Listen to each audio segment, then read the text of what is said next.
নির্বাচন নিয়ে বিতর্ক সৃষ্টি পলাতক ফ্যাসিবাদদের অবস্থানকে শক্তিশালী করবে বলে মনে করেন তারেক রহমান। তিনি বলেন, আগেও আমি বলেছি, আজও আমি আপনাদের সামনে আবারও তুলে ধরতে চাই, নির্বাচনই হচ্ছে জনগণের রাজনৈতিক ক্ষমতা নিশ্চিত করার অন্যতম প্রধান কার্যকরী হাতিয়ার।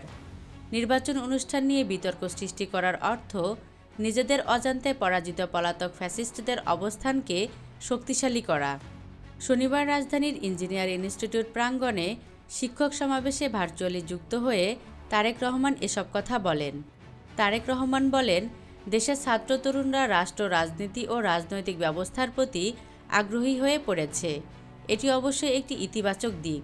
এসব তরুণরাই গত ১.৫ শতকের একটি নির্বাচনেও ভোট দিতে পারেননি।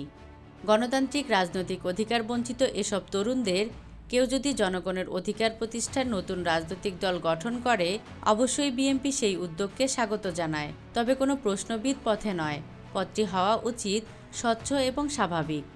দ্রব্যমূল্যের ঊর্ধ্বগতি নিয়ে তারেক রহমান বলেন, সংস্কারের চাইতে সংসার পরিচালনা করা বেশি জরুরি হয়ে পড়েছে। দ্রব্যমূল্যের যে অবস্থা, তাতে নিম্নবিত্তের সংসার টেকানো দায় হয়ে গেছে।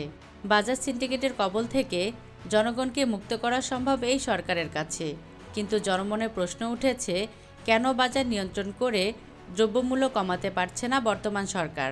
তাদের প্রশ্ন, সরকারের কেউ কেউ অন্য ইস্যুতে বেশি মনোযোগী, নাকি সরকার পারছে না।